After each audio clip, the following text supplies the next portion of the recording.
Его вой разорвал морозное утро, как лезвие, пронзил тишину. На заснеженном кладбище, среди черных силуэтов скорбящих, стоял огромный белый волк. Его ярко-голубые глаза были устремлены на маленький белый гроб, в котором покоилась девочка, словно спящий ангел. Волк подошел ближе, положил лапу на край гроба и опустил морду к ее лицу. Люди закричали. Кто-то крикнул «Стреляйте!». Но волк не нападал. Он просто выл, будто звал ее обратно к жизни. Зима в Монтане была беспощадной, белые сугробы покрывали городок Уайт-Ридж, словно время само решило остановиться. В тот день, когда хоронили Эмму Картер, температура упала ниже 20 градусов мороза.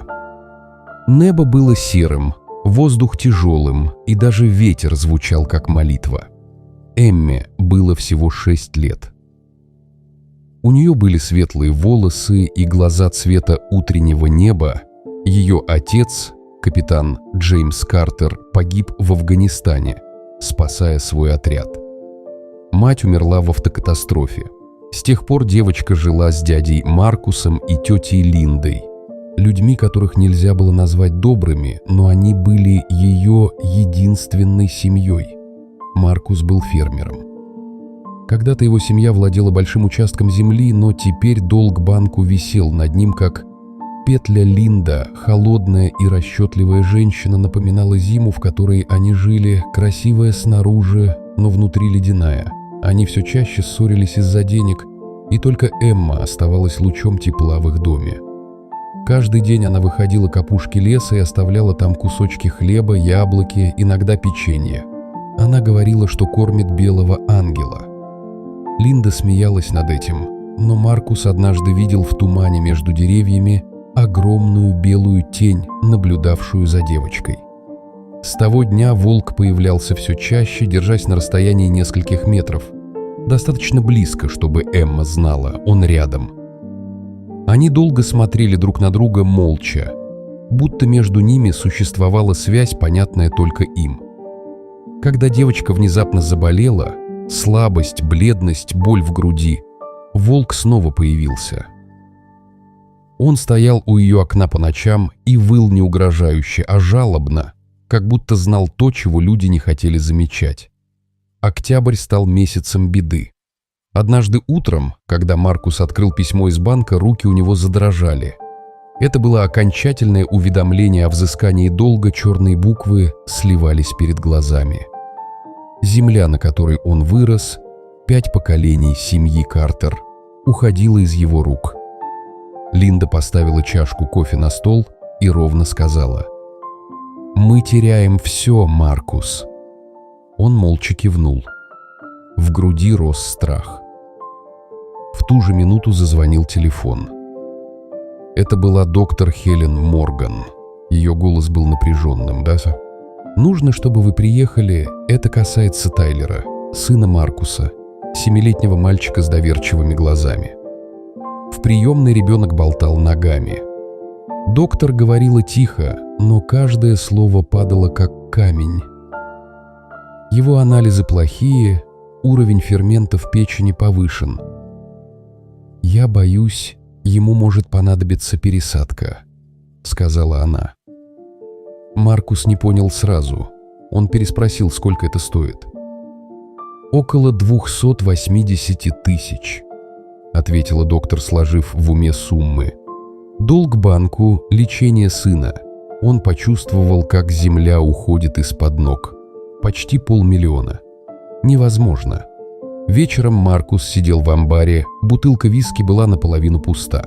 Слезы текли по лицу. Линда подошла и села рядом, голос ее был спокойным, почти мягким. «Есть выход».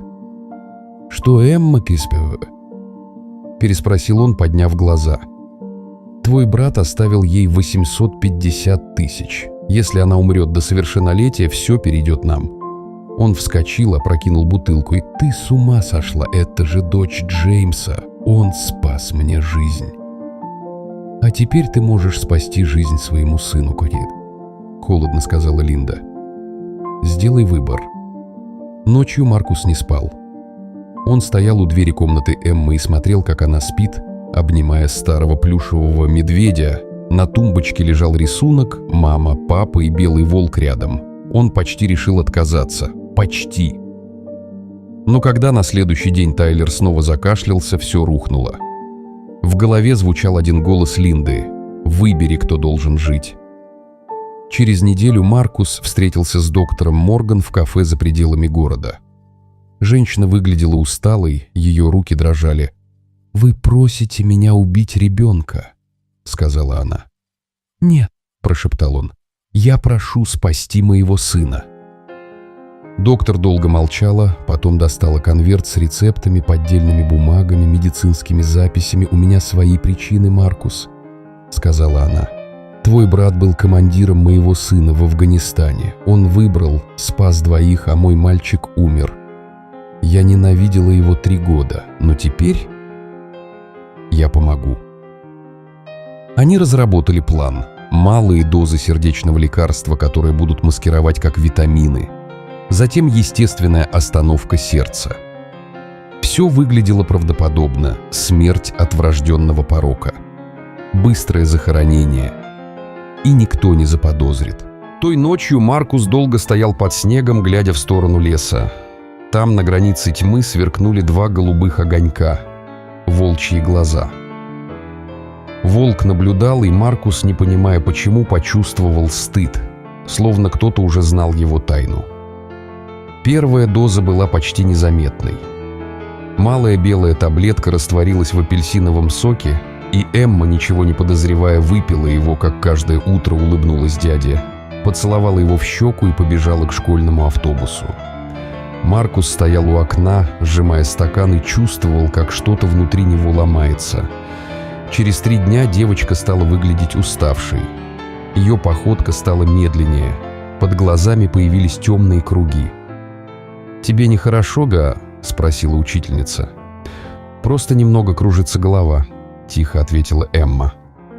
На 6-й день она не смогла закончить завтрак. «Болит живот», — сказала она, отставляя тарелку. Линда раздраженно фыркнула. «Ешь, не начинай капризничать».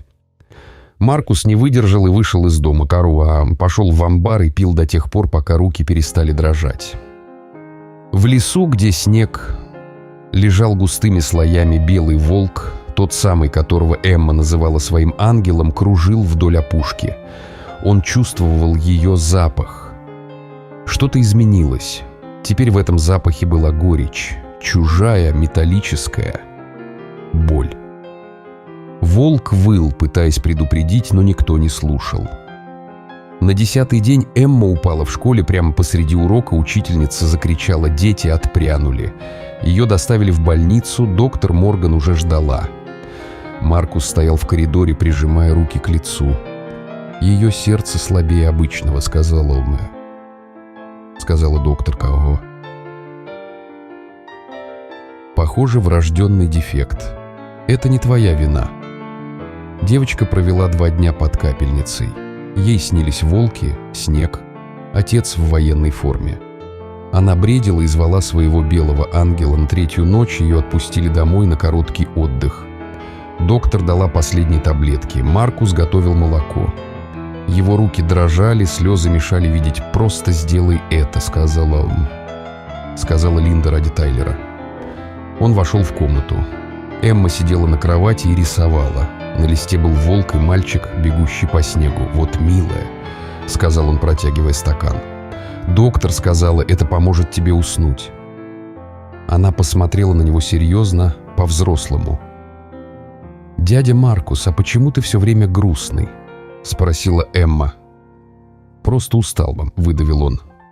«Миссис Эллинор говорит, что усталость и грусть — это почти одно и то же. Ее муж умер на войне, но она все равно улыбается. Она говорит, что любовь не умирает, просто меняет форму».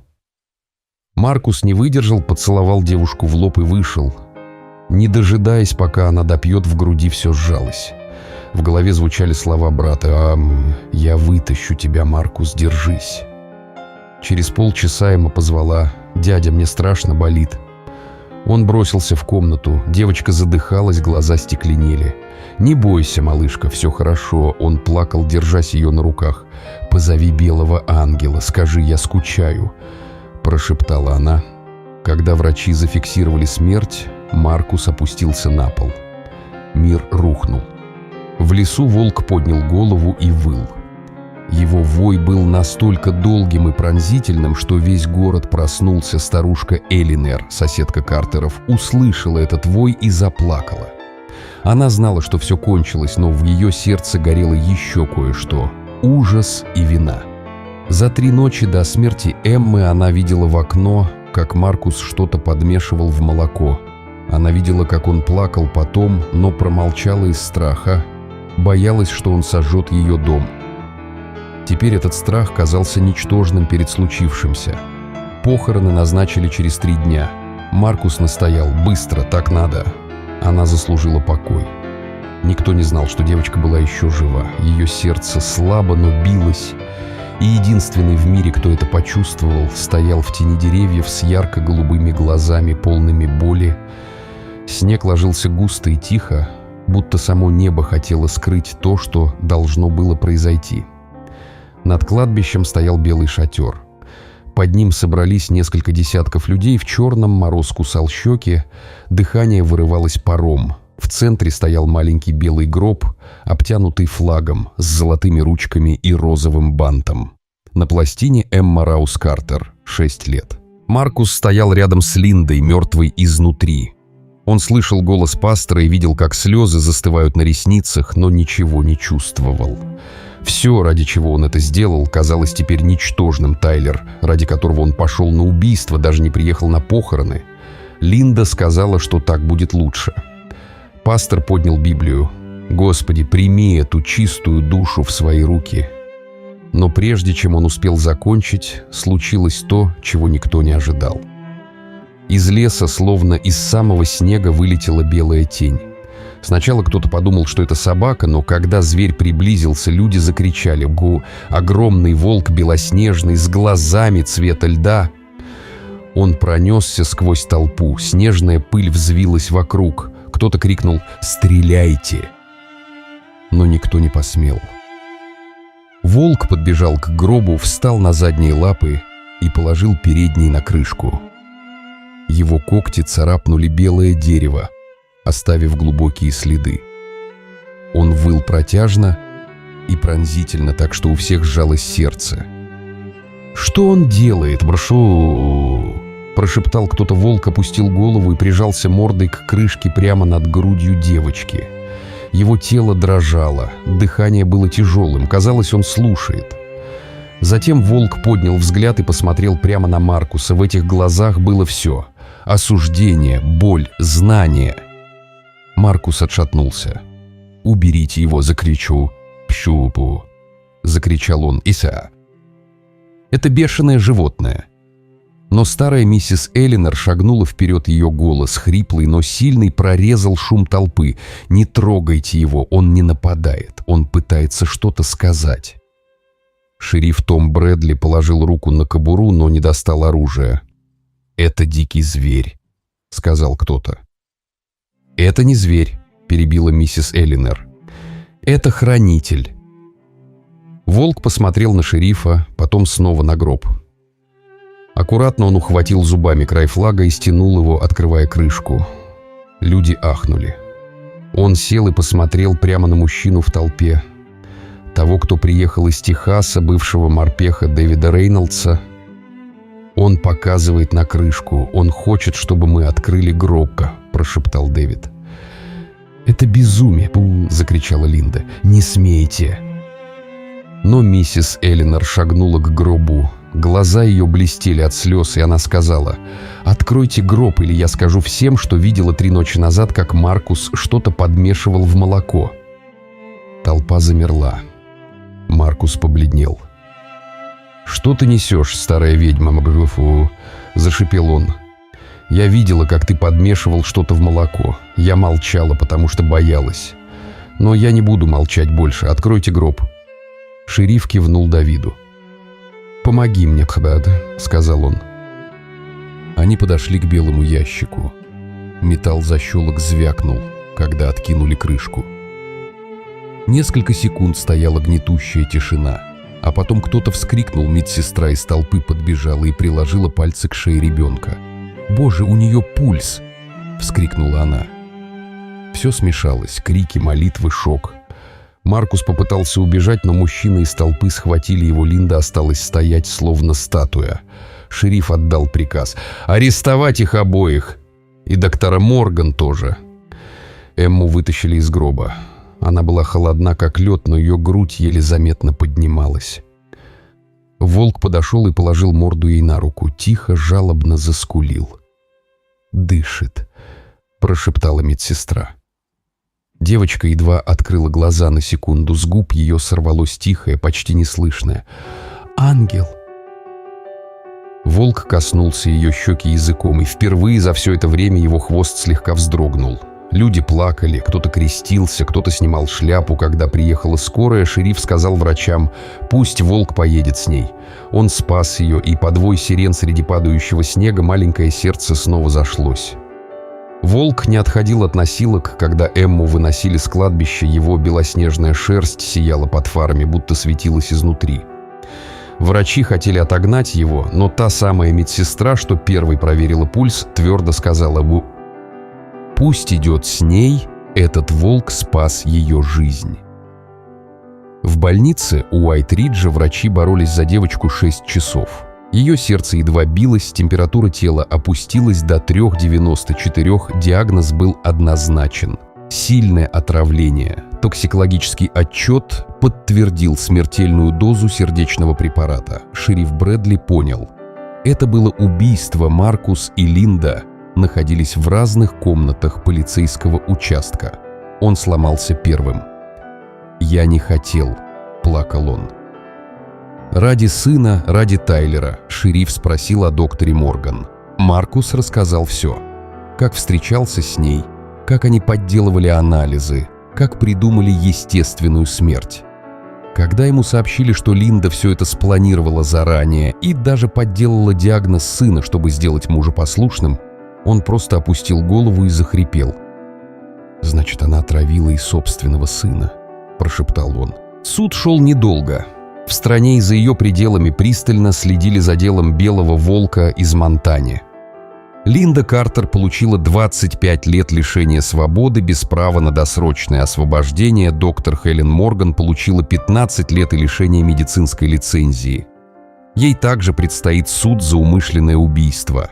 Маркус признал вину. Судья сказал: «Вы предали семью, но сохранили в себе остаток совести», и назначил ему 20 лет с возможностью условного освобождения через 12. Эмма выжила. Ее сердце стало биться ровнее. Она проснулась на 5-й день. Первым, что она увидела в окно, был волк. Он лежал в снегу, неподвижно смотрел на нее. «Он все это время здесь?» – спросила она. «Да», – улыбнулась медсестра. «Он никуда не уходил, только пил снег». Девочка тихо прошептала: «Белый ангел, ты меня нашел». Позже выяснилось, что волк не был обычным зверем. Ученые определили – это гибрид, наполовину волк, наполовину немецкая овчарка. Его отец был служебным псом капитана Джеймса Картера, погибшего отца Эммы. Значит, волк спас дочь своего хозяина.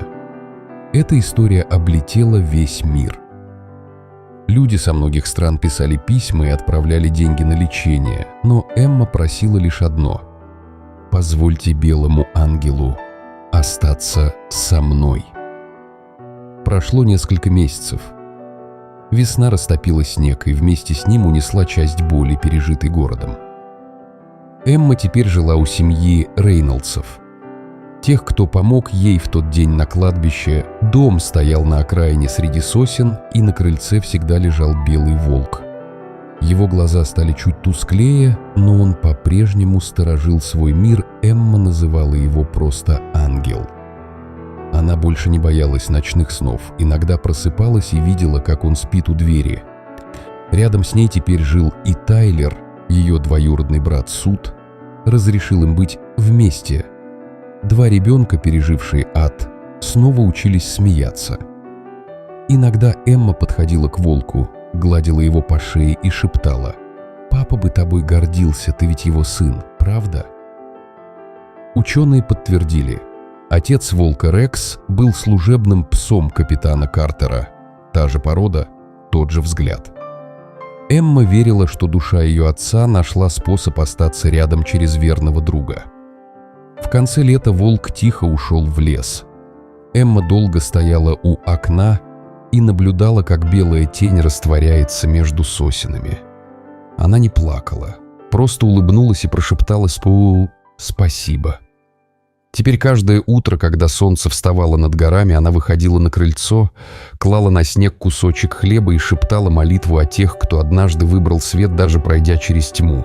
Иногда вдалеке раздавался вой, и она знала, он все еще где-то там, просто охраняет.